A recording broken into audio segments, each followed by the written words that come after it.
അവിടെ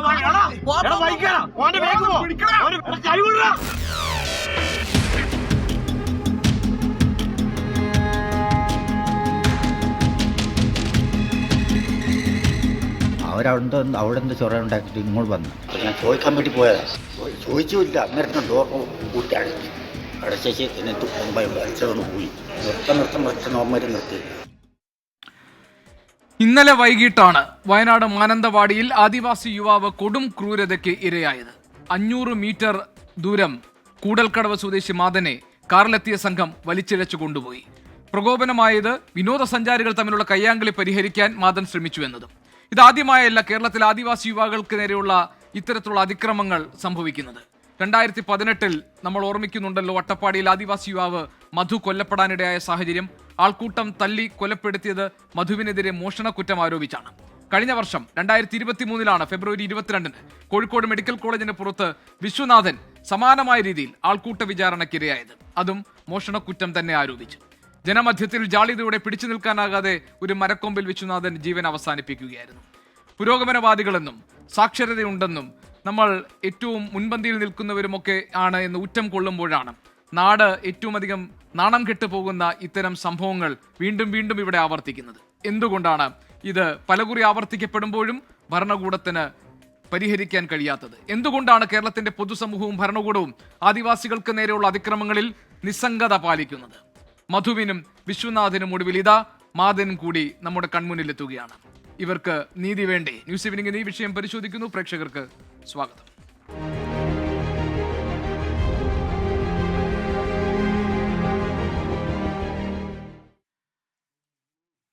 നമ്മളോടൊപ്പം രണ്ടുപേർ ഉണ്ട്. ശ്രീമതി ധന്യാരാമൻ ഈ ചർച്ചയിൽ പങ്കെടുക്കാനുണ്ട്. അതോടൊപ്പം തന്നെ ഇടത് രാഷ്ട്രീയ നിരീക്ഷകൻ ശ്രീ റെജി ലൂക്കോസും നമ്മളോടൊപ്പം ചേരുന്നു. ശ്രീമതി ധന്യാരാമൻ, നേരത്തെ പറഞ്ഞതുപോലെ തന്നെ മധുവിന്റെ കാര്യത്തിൽ അതിന്റെ വിചാരണ നടപടികൾ നടന്നുകൊണ്ടിരിക്കുന്നു.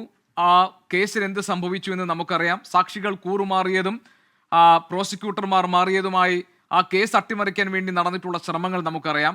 വിശ്വനാഥന്റെ സംഭവം സമാനമായ രീതിയിൽ ആൾക്കൂട്ട വിചാരണയ്ക്ക് ഇരയായി ആത്മഹത്യ ചെയ്യേണ്ടി വന്ന സാഹചര്യമാണ്. ഇപ്പോൾ ഈ മാദന്റെ കേസിലും ഏതാണ്ട് അതുപോലെ തന്നെ ഈ പൊതുസമൂഹം നോക്കി നിൽക്കുന്നു നിസ്സംഗരായി. പോലീസ് സംവിധാനങ്ങൾ വേണ്ട രീതിയിൽ പ്രവർത്തിക്കുന്നില്ല എന്നൊക്കെയുള്ള ആക്ഷേപം ഒരു ഭാഗത്ത് വരുന്നു. ഈ കേസിൽ പ്രതികൾ ആരാണ് എന്ന് ഐഡന്റിഫൈ ചെയ്യാൻ കഴിഞ്ഞിട്ടുണ്ടെങ്കിലും അവരെ പിടികൂടാൻ കഴിഞ്ഞിട്ടില്ല. അവരിപ്പോഴും ഒളിവിലാണ്. ഇത് ഈ മാദന്റെ സംഭവത്തെ എങ്ങനെയാണ് ശ്രീമതി ധന്യാരാമൻ താങ്കൾ കാണുന്നത്? എന്തുകൊണ്ടാണ് ഇങ്ങനെയൊരു കാര്യം സംഭവിച്ചിട്ടുണ്ടാവുക? എന്തുകൊണ്ടാണ് ഇത്രയും നേരമായിട്ട്, കാരണം അത് നേരത്തോട് നേരമാകുന്നു, ഇന്നലെ 5:30 ഈ സംഭവം ഉണ്ടായത്, പോലീസിന് പ്രതികളെ പിടികൂടാൻ കഴിയാത്തത്? അതിൽ താങ്കൾക്ക് സംശയങ്ങളുണ്ടോ, വിമർശനമുണ്ടോ?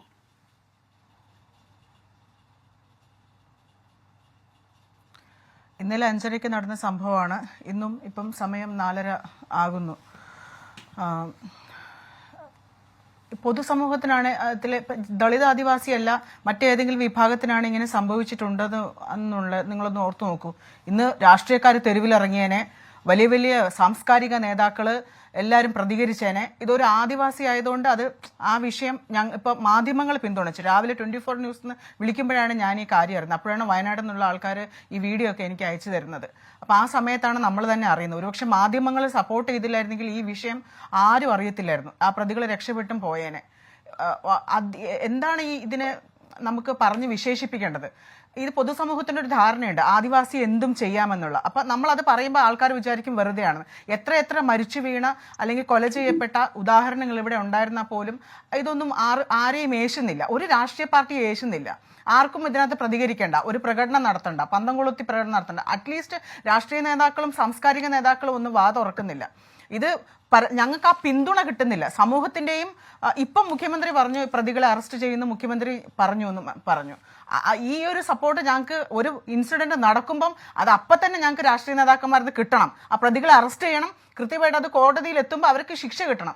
പക്ഷെ ഇതെല്ലാം ഇവിടെ എവിടെയെങ്കിലും പ്രതികളെ രക്ഷപ്പെടുത്തി. ഇപ്പൊ ഈ ഞാൻ ഉള്ള കാര്യം പറയാം, ഇതിനകത്ത് 4 മുസ്ലിം വിഭാഗക്കാരാണ് പ്രതികൾ. നിങ്ങൾ നോക്കിക്കോ, മധുവിനെ കൊന്ന കേസിൽ വിദേശ ഫണ്ടാണ് ഈ സാക്ഷികളെ മൊഴിയെ മാറ്റാനായിട്ട് 4 വനംവകുപ്പ് ജീവനക്കാരായിരുന്നു. അവർക്കൊക്കെ 50 ലക്ഷം വെച്ചാണ് കൊടുത്തത്.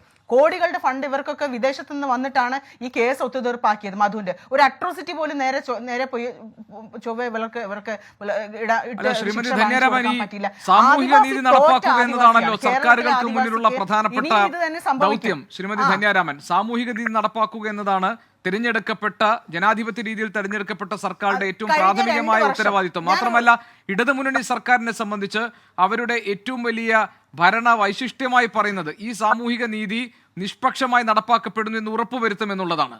അങ്ങനെയാണെങ്കിൽ അങ്ങനെ ഒരു സാമൂഹിക നീതി ഈ ഭരണകൂടത്തിന്റെ കയ്യിൽ നിന്നും നിങ്ങൾ പ്രതീക്ഷിക്കുന്നില്ലേ ശ്രീമതി ധന്യരാമൻ? കഴിഞ്ഞ 2022-23 കാലഘട്ടത്തിൽ കേരള പോലീസിന്റെ പിന്നെ ഫയൽ DCRB കണക്കെടുക്കണം, സ്റ്റേറ്റ് ക്രൈം റെക്കോർഡ്സ് ബ്യൂറോ കണക്കെടുക്കണം. ഒരൊറ്റ അട്രോസിറ്റി കേസ് രജിസ്റ്റർ ചെയ്തിട്ടില്ല. ചെയ്ത കേസുകളൊന്നും പ്രതിയെ പിടിച്ചിട്ടില്ല. വിശ്വനാഥൻ കോഴിക്കോട് മെഡിക്കൽ കോളേജിൽ വെച്ചിട്ടാണ് വിശ്വനാഥൻ കൊല ചെയ്യപ്പെട്ടെന്നോ ആത്മഹത്യ ചെയ്തെന്നോ അറിയില്ല. പക്ഷെ അവിടുത്തെ ഹോസ്പിറ്റലിലെ സെക്യൂരിറ്റിമാർ അയാളെ ടോർച്ചർ ചെയ്തിട്ടുണ്ട്, അത് മരിച്ചു വീണു. പക്ഷെ ഇന്ന് വരെ ഒരാളെ പോലും ചോദ്യം ചെയ്ത് ആ പ്രതികളെ കണ്ടുപിടിക്കാനായിട്ട് പോലീസിന് സാധിച്ചിട്ടില്ല എന്നുള്ളതാണ്. ഇപ്പോൾ ഒരാഴ്ച മുമ്പേ ഇവിടെ വയനാട്ടിൽ തന്നെ തോൽപ്പെട്ടിയിൽ സുമേഷിനെ വണ്ടി ഇടിച്ച് കൊന്നു. ആ ഇടിച്ച വണ്ടി ഏതാണെന്നോ അറ്റ്ലീസ്റ്റ് ഒരു FIR ഇട്ടോ. ഇതൊന്നും ഇവിടെ പ്രതികളെ അറസ്റ്റ് ചെയ്യുന്ന ഒരു സംവിധാനത്തിലേക്ക് പോലീസ് എത്തിയിട്ടില്ല. നേരത്തെ ജനമൈത്രി പോലീസ് വിശ്വനാഥന്റെ കാര്യത്തിൽ തന്നെ വിശ്വനാഥന്റെ കാര്യത്തിൽ തന്നെ ഈ മൃതദേഹം കിട്ടിയ ശേഷം ബന്ധുക്കൾ അറിയാതെ പോസ്റ്റ്മോർട്ടം ചെയ്തു, അതിൽ ദുരൂഹതയുണ്ട് എന്ന ആരോപണം ഉണ്ടായിരുന്നു.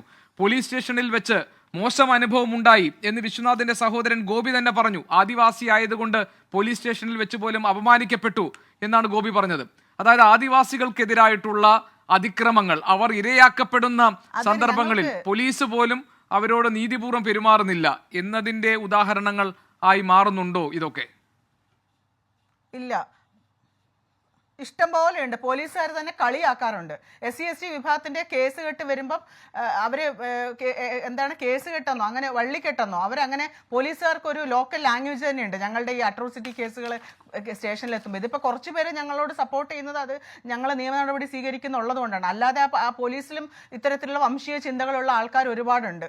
അത് ഉള്ളത് കൊണ്ട് തന്നെയാണ് ഈ കേസുകളൊന്നും പ്രോപ്പറായിട്ട് അന്വേഷിക്കാത്തത്. ഇപ്പോൾ ഞാൻ നിങ്ങളോട് നേരത്തെ ഈ ഒരു കൊച്ചു ജനിച്ച് വളർന്ന ഒരു സ്കൂളിലെത്തുമ്പോൾ തന്നെ സ്കൂളിൽ നിന്ന് എന്തോ ഒരു അധിക്ഷേപം കിട്ടുന്നുണ്ട് അറിയാമോ? കഴിഞ്ഞ ആഴ്ച ഈ നമ്മുടെ തിരുവനന്തപുരം മലയൻകീഴ് പിന്നെ G. കാർത്തികേയൻ മെമ്മോറിയൽ പിന്നെ MRSൽ ഒരു കുട്ടിയുടെ ചെകിട്ടത്തടിച്ചു അധ്യാപകൻ. ഒരു മനുഷ്യനും അറിഞ്ഞിട്ടില്ല.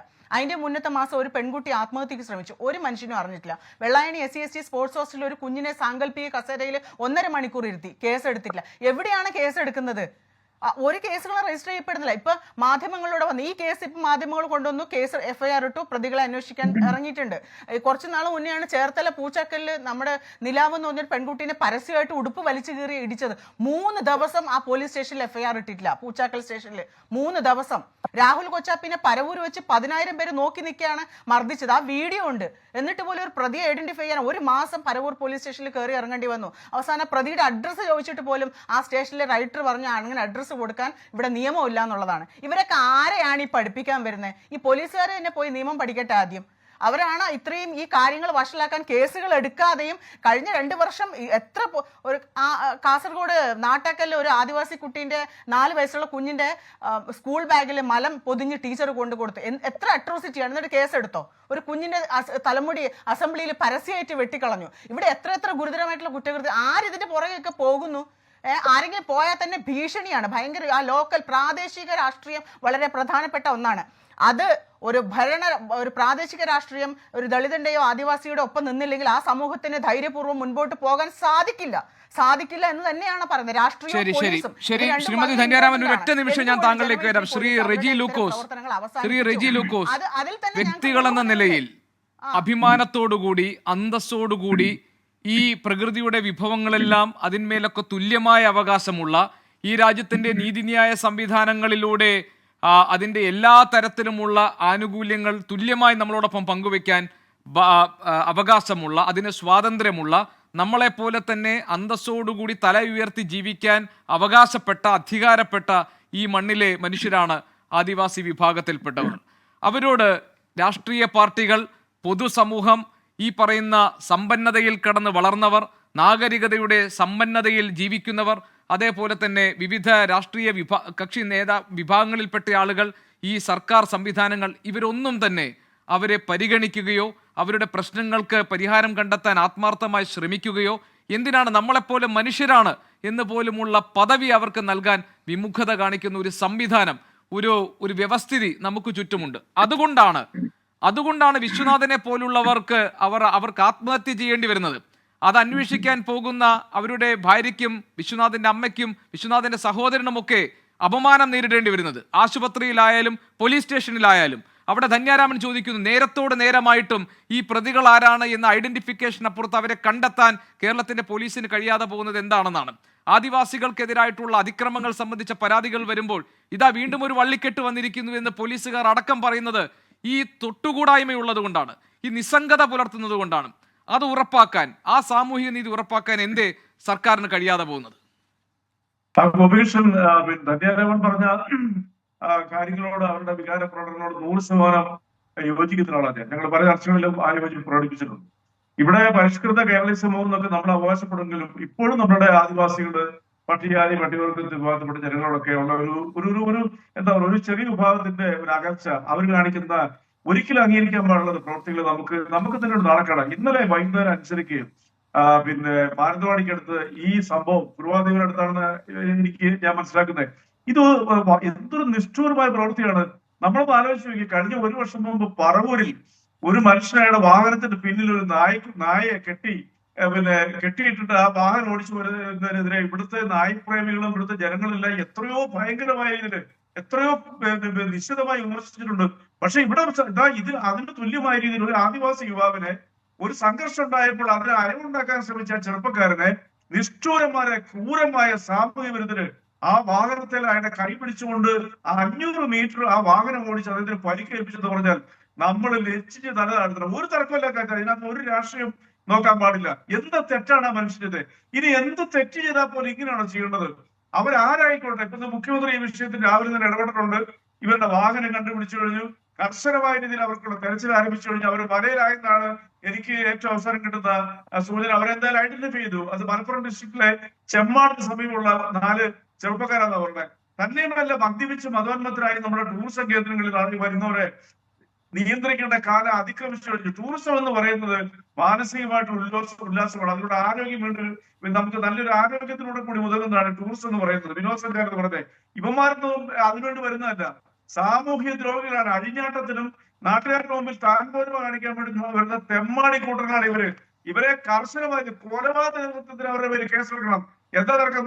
ഇവിടെ വിശ്വനാഥന്റെ കാര്യം പറഞ്ഞു, നമ്മളൊന്നും ചർച്ച ചെയ്തിട്ടുള്ള വിശ്വനാഥന്റെ കാര്യത്തിൽ യാതൊരു സംശയമില്ല. ഒരു രാഷ്ട്രീയം ഞാൻ കാണിക്കുന്നില്ല.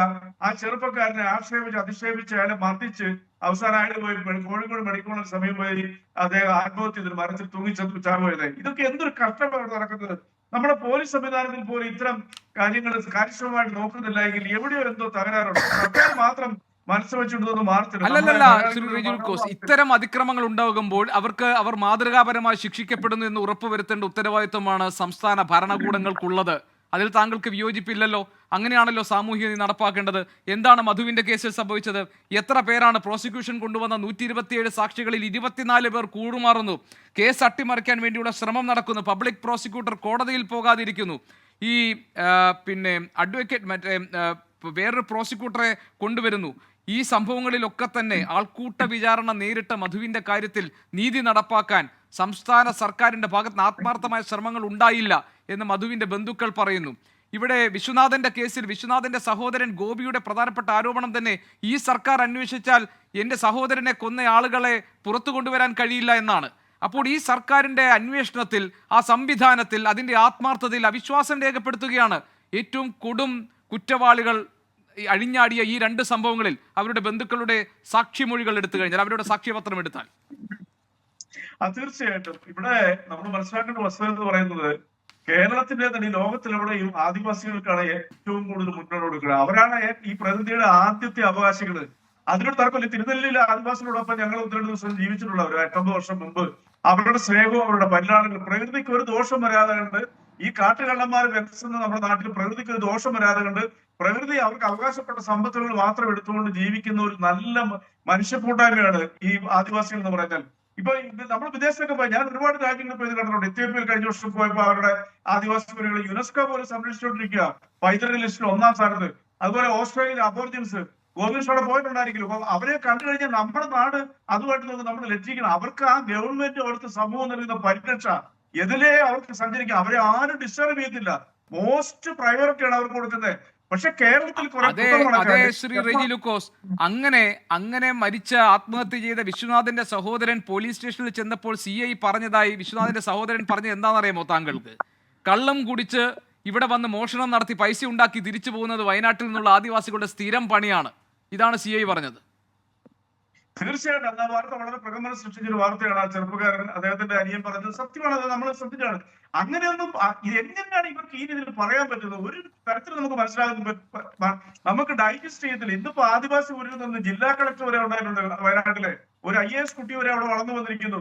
അവരെ അവരെ മുൻപോട്ട് കൊണ്ടുവരാൻ നമ്മുടെ ഗവൺമെന്റുകളുടെ സൊസൈറ്റി ശ്രമിക്കുമ്പോൾ ഇത്രയ്ക്ക് മനുഷ്യത്വരഹിതമായ ക്രൂരന്മാര് നമ്മുടെ സമൂഹത്തിനെ പുറകോട്ടടിക്കുക. എന്താ സംശയക്കാര്യത്തിൽ ഇവരെ അതിക്രൂരമായിട്ട് തന്നെ ഇവരെ ശിക്ഷിക്കണം. ഇവിടെ ധന്യാരവൻ പറഞ്ഞ 1-2 കാര്യങ്ങൾക്ക് മറുപടി പറയാനുണ്ട്. രാഷ്ട്രീയക്കാരൊന്നും അങ്ങനെ ഇവർക്കെതിരെ മുഖം തിരിക്കുന്നവരൊന്നും അല്ല. പക്ഷെ ഈ പറയുന്ന രീതിയിലുള്ള സംഭവങ്ങൾ വരുമ്പോൾ ഒരു സാധാരണ മനുഷ്യനെ പോലെ തന്നെ പരിഗണിക്കേണ്ട, ഏതൊരു വ്യക്തിയെ പരിഗണിക്കേണ്ട പോലെ പരിഗണിക്കേണ്ട അവരോട് കാണിക്കുന്ന ഈ നിസ്സംഗത, ഈ മുഖം തിരിക്കൽ ഒരിക്കലും അംഗീകരിക്കാൻ പാടില്ല. കാരണം നമ്മുടെ സമ്പത്താണ് ആദിവാസികൾ എന്ന് പറയുന്നത്. അതൊക്കെ വയനാട്ടിലൊക്കെ പോയി കാണണം. അതുപോലെ തന്നെ ഈ അഗസ്ത്യകൂടത്തിന്റെ ഞങ്ങളൊക്കെ യാത്ര ചെയ്തിട്ടുള്ള അവിടെ പോയി നമ്മൾ കാണണം. നമ്മുടെ പ്രകൃതിയെയും നമ്മളെ എല്ലാം സംരക്ഷിക്കുന്നതിൽ മുൻകൈ എടുക്കുന്ന ഈ വിഭാഗമാണ്. അവരെ കണ്ടു കഴിഞ്ഞിട്ടുണ്ടെങ്കിൽ നമുക്ക് അവരോടൊപ്പം ഇത് ഭക്ഷണം കഴിക്കാനും. ശ്രീ റെജി ലൂക്കോസ്, നമ്മുടെ മുന്നിലുള്ള സംഭവങ്ങൾ താങ്കൾ ഒന്ന് ആലോചിച്ചു നോക്കൂ. ഒന്ന് മധുവിന്റെ കാര്യത്തിൽ എന്തായിരുന്നു ആ കേസ് അട്ടിമറിക്കാൻ വേണ്ടി നടത്തിയ ശ്രമങ്ങൾ? എന്താണ് അതിന് പിന്നിൽ നടന്ന ഗൂഢാലോചന? എന്തായിരുന്നു സംസ്ഥാന സർക്കാർ ആ വിഷയങ്ങളിൽ എടുത്ത നിലപാട്? വിശ്വനാഥന്റെ കാര്യം നോക്കൂ. ഈ സർക്കാർ സംവിധാനത്തിന്റെ ഭാഗമായി നിൽക്കുന്ന പോലീസിൽ വിശ്വാസമില്ല വിശ്വനാഥന്റെ സഹോദരൻ ഗോപിക്ക്. അതുകൊണ്ടാണ് പറഞ്ഞത് ഈ മരണത്തിന്റെ മുഴുവൻ വിവരങ്ങളും പുറത്തു വരണമെങ്കിൽ വേറെ ഏതെങ്കിലും ഒരു ഏജൻസി അന്വേഷിക്കണമെന്ന്. അപ്പോൾ ഇതൊക്കെ കാണിക്കുന്നത് ആദിവാസികൾ ഇരകളാക്കപ്പെടുന്ന, അവർക്കെതിരെ നടക്കുന്ന അതിക്രമങ്ങളിൽ നീതി ഉറപ്പാക്കാൻ കഴിയുന്ന ഒരു സംവിധാനം കേരളത്തിൽ പ്രവർത്തിക്കുന്നില്ല എന്നാണ്. അല്ല, നമുക്ക് അങ്ങനെ അന്ധമായിട്ട് നമുക്ക് വിമർശിക്കാൻ പറ്റുന്നില്ല. ഇപ്പൊ മധുവിന്റെ കാര്യത്തിൽ സംഭവിച്ചു എന്താ? മധുവിന്റെ കാര്യത്തിൽ ആ മധുവിനെ ഒരു നേരത്തെ ഭക്ഷണത്തിന് വേണ്ടിയിട്ട് അരി എടുത്തതിന്റെ പേരിൽ ആ ചെറുപ്പക്കാരനെ അടിച്ചു കൊന്നത്, പരസ്യമായിട്ട് കൊന്നത്, കേരളത്തെ കണ്ണീരണിയിച്ചത്. അതിനകത്ത് പ്രത്യേകിച്ച് ഒരു വിഭാഗം മാറി നിന്നിട്ടില്ല. പക്ഷെ അതിന്റെ പിന്നിൽ പ്രവർത്തിച്ചവരാരാണ്? കേരളം തിരിച്ചറിഞ്ഞതല്ലേ. എന്ത് ചെയ്യാൻ പറ്റും? ലക്ഷക്കണക്കിന്, ഇപ്പൊ നേരെ ധന്യ പറഞ്ഞത്, ലക്ഷക്കണക്കിന് രൂപ കൊടുത്ത് പ്രോസിക്യൂട്ടറെ സ്വാധീനിക്കുക, സാക്ഷികൾക്ക് ലക്ഷങ്ങൾ കൊടുത്തുകൊണ്ട് കൂറുമാറ്റിക്കുക, ഇങ്ങനെയൊക്കെ ചെയ്തിട്ടുണ്ടെങ്കിൽ നമുക്ക് എന്ത് ചെയ്യാൻ പറ്റും? ഒരു സർക്കാരിനും അത് ചെയ്യാൻ പറ്റത്തില്ല. ഒരു സോഷ്യൽ അവയർനെസ്, ഒരു പൊതുബോധം അതിനകത്ത് നമ്മൾ സൃഷ്ടിക്കേണ്ട സമയം അതിക്രമിച്ചു കഴിഞ്ഞു. ശരി, അങ്ങനെയാണെങ്കിലും ശ്രീ റെജി ലൂക്കോസ്, ആ പൊതുബോധം ഉണ്ടാക്കേണ്ടത്, ആ സാക്ഷരത നൽകേണ്ടത് രാഷ്ട്രീയ പാർട്ടികളുടെ ഉത്തരവാദിത്തമാണ്. പ്രാഥമികമായി സമൂഹത്തിൽ ഈ പറയുന്ന തുല്യത എന്ന ആശയം കൊണ്ടുവരാൻ, ഈ പറയുന്ന പിന്നാക്ക വിഭാഗക്കാർ എന്നോ അതിരുവൽക്കരിക്കപ്പെട്ടവരെന്നും നമ്മൾ കണ്ടു മനസ്സിലാക്കി തിരിച്ചറിയുന്നവരെ അവരുടെ മുഖ്യധാരയിലേക്ക് കൊണ്ടുവരാൻ, അവരെ സമന്മാരായി കാണാൻ, അവർക്ക് വേണ്ട സാമൂഹിക നീതി ഉറപ്പാക്കാൻ, അവരെ ഏത് തരത്തിലാണ് സമൂഹം പരിഗണിക്കേണ്ടതെന്ന് ബോധ്യപ്പെടുത്താൻ ഉള്ള സാക്ഷരത നൽകേണ്ട ഉത്തരവാദിത്വം രാഷ്ട്രീയ പാർട്ടികൾക്കാണ്, നേതാക്കൾക്കാണ്. അത് കേരളത്തിൽ നടക്കുന്നുണ്ടോ? അങ്ങനെ ഉണ്ടെങ്കിൽ സ്വാതന്ത്ര്യം കിട്ടി ഇത്രയും വർഷങ്ങൾ കഴിഞ്ഞിട്ടും ആദിവാസി വിഭാഗം ഈ നിലയിൽ അരികുവൽക്കരിക്കപ്പെട്ടവരായി മാറില്ലായിരുന്നു. താങ്കൾ പറഞ്ഞതുപോലെ ഈ ഭൂമിയുടെ ആദിമ മനുഷ്യർ എന്ന അർത്ഥത്തിൽ, അതിന്റെ യഥാർത്ഥ അവകാശികൾ എന്ന അർത്ഥത്തിൽ അവർ പരിഗണിക്കപ്പെടുമായിരുന്നു. അത് ഉണ്ടായിട്ടില്ലല്ലോ ഇതുവരെ, നാളിതുവരെ ഉണ്ടായില്ലല്ലോ. അല്ല, ഒരു പരിധിവരെ ശരിയാണ്. അത് നമ്മളോട് തന്നെ കുറ്റപ്പെടുത്തണം. നമുക്ക് എല്ലാവർക്കും അതിനകത്ത് പങ്കുണ്ട്. കാരണം ഇവിടുത്തെ രാഷ്ട്രീയ തന്നെ പറഞ്ഞ ഒരു കാര്യം ഞാൻ വളരെ സ്ട്രൈക്ക് ചെയ്യും. എന്താ അറിയോ? ഇവിടുത്തെ സാംസ്കാരിക നായകന്മാരൊന്നും ഈ നിമിഷം വരെ വാ തുറന്നിട്ടില്ല. ആരെയാണ് ആ നിഷ്ഠൂരന്മാര് ഈ ക്രൂരമായി അതിക്രമിച്ചത്? ഒരാരെങ്കിലും കാട്ടാന വിരട്ടി ഓടിച്ചാൽ വെണ്ടയ്ക്കാൻ നിരത്തുന്ന, അല്ലെങ്കിൽ അതിനു വേണ്ടിയിട്ടുള്ള ശബ്ദം ഉയർത്തുന്ന മനുഷ്യരൊന്നും, ഒരു മനുഷ്യന്, ഒരു ആദിവാസി യുവാവിന്, ഒരു തെറ്റും ചെയ്യാത്ത യുവാവിനെ കയ്യിൽ പിടിച്ചുകൊണ്ട് ആ വാഹനത്തിൽ ഓടി അയാളെ സമൂലം ആ മനുഷ്യനെ അത് കാണാൻ പോലും പറ്റുന്നില്ല. എന്നിട്ടും ഇത്തരം ആൾക്കാർ മൗനം പാലിക്കുന്നത് എന്നെ അത്ഭുതപ്പെടുത്തിയിട്ടുണ്ട്. ഞാൻ ഇതിനെതിരെ എന്റെ സോഷ്യൽ മീഡിയയിൽ പ്രതികരിച്ചിട്ടുള്ള ഇത് സത്യസന്ധമായ ഒരു വിലയിരുത്തലാണ്. ഇനി ഇതിനെ ന്യായീകരിക്കാൻ പറ്റത്തില്ല.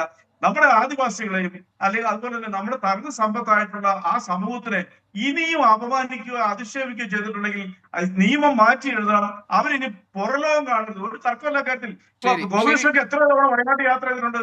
നമ്മൾ വയനാട്ടിലേക്ക് യാത്ര ചെയ്ത് നമ്മൾ സത്യത്തിൽ വയനാട്ടിൽ യാത്ര ചെയ്യുന്നതിന്റെ മുഖ്യ ലക്ഷ്യങ്ങൾ മനസാക്ഷിയും പ്രകൃതിയെ സ്നേഹിക്കുന്ന ഒരു യാത്ര ചെയ്തതിനാ.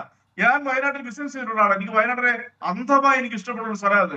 വയനാട്ടിലെ ഈ ആദിവാസി സമൂഹങ്ങള് ഇപ്പൊ നമ്മൾ മുത്തങ്ങയിൽ നിന്നും അല്ലെങ്കിൽ പിന്നെ നമ്മുടെ മുത്തങ്ങയിൽ നിന്നും കാട്ടിലൂടെ മൈസൂർക്ക് പോകുന്ന വഴിക്ക് അവര് കാട്ടിലെ ഈ പറയുന്ന മുളയരിയൊക്കെ കൊണ്ടുവന്ന് ആ റോഡ് സൈഡിൽ വിൽക്കുക, നമ്മളത് വാങ്ങിക്കുക. അവരാരും നശിപ്പിക്കുന്നില്ല. ഒരു മനുഷ്യനെയോ പ്രകൃതിയോ അവർ ദ്രോഹിക്കുന്നില്ല. ഏതെങ്കിലും ആദിവാസി ആരെങ്കിലും ഉപദ്രവിച്ചായിട്ട് ഒരു വാർത്ത വന്നിട്ടുണ്ടോ? ഒരു വാർത്തയും വന്നിട്ടില്ല. അവരാ പ്രകൃതിയോട് ഇണങ്ങി അവർ ജീവിക്കുക. അതൊക്കെ കണ്ട് ആസ്വദിക്കുന്നതിന് പകരം ഈ മനുഷ്യരെ ഉപദ്രവിക്കുക.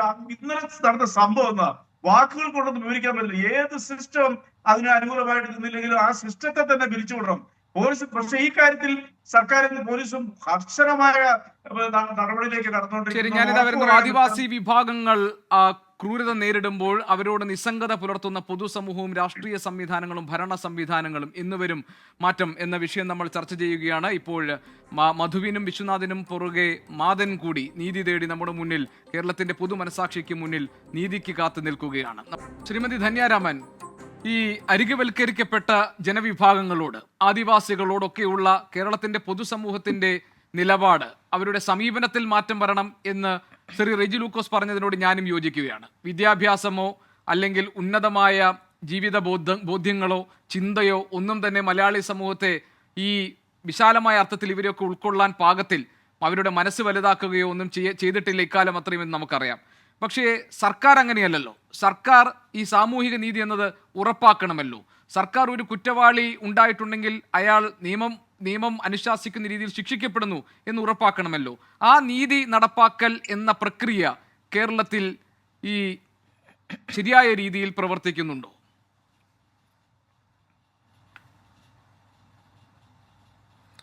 രണ്ട് കാര്യം ഞാൻ പറയാം. ഒന്ന്, ഈ ആദിവാസികളുടെ ഫണ്ട് ഉപയോഗിച്ച് ഇവിടെ തിന്ന് വീർക്കുന്ന ഒരു വിഭാഗമുണ്ട്. അത് വലിയൊരു മാഫിയാണ്. നമ്മൾ ഉദ്ദേശിക്കുന്ന പോലെയല്ല. അതിനകത്ത് സെക്സ്, മയക്കുമരുന്ന്, മദ്യം, പിന്നെ സമ്പാദ്യം, ഇവിടുത്തെ ബിസിനസ് മാഫിയ, ഇതെല്ലാം കണക്റ്റഡ് ആയി, രാഷ്ട്രീയം ഇതെല്ലാം കണക്റ്റഡ് ആയിട്ടുള്ളതാണ്. ഒറ്റ ഉദാഹരണം ഞാൻ പറയാം. ബിഗ് ബോസിൽ പോയ ശോഭ എന്ന് പറയുന്നൊരു സ്ത്രീക്ക്, ഏഷ്യാനെറ്റിന്റെ പ്രോഗ്രാമാണ് അതിന്, ആ സ്ത്രീ ആദിവാസി കുട്ടികൾക്ക് മാസ്ക് തയ്ക്കാൻ എന്ന് പറഞ്ഞുകൊണ്ട് 1 കോടി രൂപ ഈ ഡിപ്പാർട്ട്മെന്റിൽ നിന്ന് എടുത്തിട്ട് പോയി. 1 കോടി രൂപ. അതിന് അവർ ഒരു മാസ്ക് പോലും തയ്ച്ചു കൊടുത്തില്ല. അവരൊരു കോളനി പോയിട്ടില്ല. അവർക്കെതിരെ ഒരു എൻക്വയറി ഇല്ല. ഇങ്ങനെ ഒരു വിഭാഗം ആൾക്കാരെ, ഇവിടെ ഏതോ ഒരു മാഫിയ ഉണ്ട്. രാഷ്ട്രീയത്തിനും ഈ സംസ്ഥാന സർക്കാരിനും അതീതമായിട്ട് അവരാണ് ഈ SC/ST ഡിപ്പാർട്ട്മെന്റിനെ കൈകാര്യം ചെയ്യുന്നത്. ഞങ്ങളുടെ പെട്രോൾ പമ്പുകൾ, ഗ്യാസ് ഏജൻസികൾ 800 കോടി രൂപയുടെ ഇൻവെസ്റ്റ്മെന്റ് ആണ് ഈ ഫീൽഡിൽ നടന്നിട്ടുള്ളത്. ഞങ്ങൾക്ക് ആർക്കും അതില്ല. അപ്പൊ 800 കോടി രൂപ കൈപ്പറ്റി വെച്ചിരിക്കുന്ന ഒരു വിഭാഗം ഇവിടെ ഉണ്ട്. അപ്പൊ ഞങ്ങളെ ഇങ്ങനെ എപ്പോഴും മർദ്ദിച്ചും ഇങ്ങനെ അങ്ങനെ അവശരാക്കി ഇടണം എന്നുള്ളത് ഇവിടുത്തെ അതിനെ മറികടക്കാൻ ഇവിടുത്തെ ഒരു രാഷ്ട്രീയത്തിന് കഴിയുന്നില്ല, ഭരണത്തിന് കഴിയുന്നില്ല. കാരണം ആ മാഫിയ അത്രയും ശക്തമാണ്, വളരെ ശക്തമായിട്ടുള്ള. നിങ്ങളൊന്ന് ഓർത്ത് നോക്കൂ, CPM-ല് PKS, AKS എന്ന് പറയുന്ന 2 സംഘടനകളുണ്ട്. പട്ടികജാതി ക്ഷേമ സമിതി, ആദിവാസി ക്ഷേമ സമിതി. ഇതിൽ കരുത്തരായിട്ടുള്ള നേതാക്കന്മാരുണ്ട്. എനിക്കറിയാവുന്ന നേതാക്കന്മാരുണ്ട്. PKS-ന്റെ തിരുവനന്തപുരം ജില്ലാ പ്രസിഡന്റ് സുനിലേട്ടനടക്കം. നമ്മളൊരു കാര്യം പറഞ്ഞു കഴിഞ്ഞാൽ അത് കൃത്യമായിട്ട് അത് ചെയ്യാൻ നല്ല ബാക്ക് ബോൺ ഉള്ളവരാണ്. പക്ഷേ ഈ CPM-ലെ ഒരു പുറംപോക്കായിട്ടാണ് AKS-ഉം PKS-ഉം ഇന്നും കിടക്കുന്നത്. അവരെ ഒരു സ്പേസിൽ നിങ്ങൾക്ക് കാണാനായിട്ട് സാധിക്കില്ല. അവരിൽ നിന്ന് ഇപ്പൊ ഏരിയ സെക്രട്ടറിമാരെ തെരഞ്ഞെടുത്തു. എത്ര ഏരിയ സെക്രട്ടറിമാർ ഒരു ആദിവാസി, ഒരു ദളിതൻ ഏരിയ സെക്രട്ടറി ആയിട്ടുണ്ടോ? എവിടെയാണ്? ഞങ്ങൾക്ക് രാഷ്ട്രീയത്തിൽ നീതി, നമ്മൾ എന്താണ് പറയുന്നത്, സാമൂഹ്യ നീതി എന്ന് പറയുമ്പം ഞങ്ങൾ എല്ലാ സ്പേസിലും ഞങ്ങളെ കാണണം. ആ എല്ലാ സ്പേസിലും ഞങ്ങൾ ഉണ്ടോ? ആ ഞങ്ങൾ ഇല്ലാത്തത് കൊണ്ടാണ് ഞങ്ങൾ ഇപ്പോഴും ഇങ്ങനെ ഞങ്ങൾ അടിച്ചമർത്തുന്നതല്ല. ഞങ്ങൾ ഇത് ഒരിക്കലും മാനസികമായിട്ട് ഒരു മനുഷ്യനും വളർന്നു വരരുത് എന്നുള്ള രീതിയിലാണ് ഞങ്ങൾക്കെതിരെയുള്ള ഓരോ ഇടവിട്ട് ഓരോ ഇത്തരത്തിലുള്ള ഇൻസിഡൻസ് നമ്മൾ കാണുന്നത്. അപ്പൊ ഇതിന് പിന്നിൽ കൃത്യമായിട്ടുള്ള മാഫിയുണ്ട്. നമുക്ക് അങ്ങനെ പൂട്ടാൻ പറ്റില്ല. ഇപ്പൊ കോടതി, ഇപ്പം പോലീസിലെ ഒരു കാര്യം ഞാൻ പറയാം. മൂന്നാർ MRS-ല് ഒരു അബ്ദുൾ സത്താർ എന്ന് പറഞ്ഞൊരു വാച്ച്മാൻ ആദിവാസി കുട്ടികളെ, ബോയ്സിനെ രാത്രി ഷർട്ട് ഊരിയിട്ട് ആ തണുപ്പത്ത് മർദ്ദിച്ച് മൂന്നാർ DYSP കേസെടുത്ത് കുറച്ചുകൾ ഇന്നപ്പം ഇവനെ പ്രതിയെ റിമാൻഡ് ചെയ്തു. വീണ്ടും DYSP ആ കേസ് കോഷ് ചെയ്ത് കളഞ്ഞു.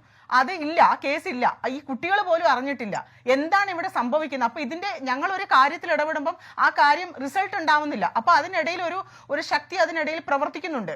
അല്ല ശ്രീമതി ധന്യാരാമൻ, ഇതിപ്പോൾ ഈ ആദിവാസി വിഭാഗത്തിനെതിരായിട്ടുള്ള ഈ ഇത്തരം അതിക്രമങ്ങൾ മാത്രമല്ല, ഇപ്പോ നവജാത ശിശുക്കൾ മരിക്കുന്നത്, ഈ ശിശുമരണ നിരക്ക് നോക്കുമ്പോൾ, അതല്ലെങ്കിൽ ശരിയായ രീതിയിലുള്ള ചികിത്സ കിട്ടാതിരിക്കുന്ന കാര്യങ്ങളിൽ, ഇപ്പോൾ വനം വകുപ്പ് അവരുടെ കുടിലുകളും ഈ വനമേഖലയോട് ചേർന്ന് നിൽക്കുന്ന അവരുടെ വാസസ്ഥലങ്ങളൊക്കെ നശിപ്പിച്ചതുമായി ബന്ധപ്പെട്ട് ഉയർന്നു വരുന്ന പ്രശ്നങ്ങൾ, ആദിവാസികളെ സ്ഥിരം കുറ്റവാളികൾ എന്ന രീതിയിൽ പരിഗണിക്കുന്ന സാഹചര്യം, കള്ളും കഞ്ചാവും മാഫിയയുടെ പിടിയിലായി വീഴുന്ന ആദിവാസി വിഭാഗങ്ങൾ നേരിടുന്ന പ്രശ്നങ്ങൾ, ഇതൊക്കെ അവരൊരു വോട്ട് ബാങ്ക് അല്ല, അല്ലെങ്കിൽ ഭരണത്തെ നിശ്ചയിക്കുന്ന പ്രധാന ശക്തികളുടെ ഭാഗമായി ആദിവാസികൾ വരുന്നില്ല എന്നതുകൊണ്ടാണോ ശ്രീമതി ധന്യാരാമൻ ഇതൊക്കെ നമ്മുടെ നാട്ടിൽ സംഭവിക്കുന്നത്? അതായത് കുറച്ച് നാൾ മുന്നേ കരമനയിൽ ഒരു പട്ടികജാതി യുവാവിനെ തലയിൽ കല്ലെടുത്തിട്ടിച്ച് 3 പേര് കൂടി കൊല്ലുന്ന ഒരു ദൃശ്യം നമുക്ക് വീഡിയോ വഴി വൈറലായി. അവരെ അറസ്റ്റ് ചെയ്തു 3 പേരെ. അപ്പോൾ അവർ പറഞ്ഞത്, പെട്ടെന്ന് പോലീസ് പറഞ്ഞു ഇവര് മയക്കുമരുന്നുമായിട്ട് എന്തോ ലഹരി വിൽപ്പനയായിട്ട് ബന്ധപ്പെട്ട് പ്രശ്നമുണ്ടെന്ന്. അപ്പോൾ പെട്ടെന്ന് ഞങ്ങൾക്കൊരു പ്രശ്നം വരുമ്പോൾ അവിടെ ഞങ്ങൾ ആദ്യം ക്യാരക്ടർ അസാസിനേഷൻ ചെയ്യും. ഞങ്ങളുടെ എന്ത് പ്രശ്നവും ഞങ്ങളുടെ എല്ലാ മേഖലയിലും ഞങ്ങൾ പോയാൽ ഞങ്ങൾക്ക് വാല്യൂ ഇല്ല. ഞങ്ങളെ ക്യാരക്ടർ അസാസിനേഷൻ ചെയ്യുന്ന ഒരു വിഭാഗം ഇവിടെ ഉണ്ട്. അപ്പോൾ പിന്നെ ഇത് എൻക്വയറി നടക്കുമ്പോൾ ഈ മരിച്ചുപോയ പയ്യൻ ഏതെങ്കിലും ലഹരിന്റെ ഭാഗമായിരുന്നോ എന്ന് പോലീസ് ഒരിക്കലും പറയുന്നില്ല. അതൊരിക്കലും കോടതി ചോദിക്കുന്നില്ല. ഇപ്പൊ ഞങ്ങളുടെ ഒരു വിഷയം കോടതിയിൽ എത്തുമ്പം ജഡ്ജിമാരെ കളിയാക്കുന്ന ജഡ്ജിമാരുണ്ട്. ഈ തിരുവനന്തപുരം നെടുമങ്ങാട് SC/ST കോർട്ടിലെ ജഡ്ജിയൊന്നും ഞങ്ങൾക്ക് ഇഷ്ടമല്ല. അയാളെയൊക്കെ മാറ്റേണ്ട സമയം കഴിഞ്ഞു. ഞങ്ങൾ ഒരു വാദി അവിടെ പോയി നിൽക്കുമ്പോൾ ഞങ്ങൾ കളിയാക്കണം. നിങ്ങൾ ആരാണ് കളിയാക്കിയത്? നിങ്ങൾ ആ സമയത്ത് എന്ത് ഡ്രസ്സാണ്, കളറാണ് ഇട്ടിരുന്നത്? KPMSന്റെ പച്ചക്കൊടി. ശരി, നമുക്ക് നിങ്ങളുടെ KPMSന്റെ പച്ചക്കൊടി നമുക്ക് അങ്ങ് കോമൺ ആക്കിയേക്കാം, നമുക്ക് അതങ്ങ് യൂണിഫോം ആക്കിയേക്കാം. ഈ രീതിയിലൊക്കെയാണ് ഒരു ജഡ്ജി സംസാരിക്കുന്നത്. നമ്മളെ മാനസികമായിട്ട് തകർക്കും. ഞങ്ങൾക്ക് പോലീസിലും വിശ്വാസമില്ല, ഇപ്പം കോടതിയിലും വിശ്വാസമില്ല. നിങ്ങൾ ഇത്ര മാത്രം നോക്കിയാൽ മതി. 2022-23 കാലഘട്ടത്തിൽ പോലീസിൽ നിന്ന് തന്നെ ഞങ്ങൾക്ക് വളരെയധികം ഒരു അട്രോസിറ്റി കേസും രജിസ്റ്റർ ചെയ്യാത്ത തരത്തിലുള്ള ഗുരുതരമായിട്ടുള്ള പ്രശ്നങ്ങൾ ഞങ്ങൾക്ക് ഫേസ് ചെയ്യേണ്ടി വന്നിട്ടുണ്ട്. ഇനി ഇപ്പം മനോജ് എബ്രഹാം വന്ന ശേഷം ഇനി എന്തെങ്കിലും ഉണ്ടാവും എന്നുള്ളത് അറിയില്ല. അതിന് മുന്നേയുള്ള 2 വർഷം ഒരൊറ്റ അട്രോസിറ്റി കേസുകൾ രജിസ്റ്റർ ചെയ്യേണ്ട, സാമൂഹ്യ പ്രവർത്തകർ കോളനികളിൽ പോകേണ്ട, ഞങ്ങളുടെയൊക്കെ യാത്രകളെ പോലും മൊത്തം ബ്ലോക്ക് ചെയ്ത് വെച്ചു.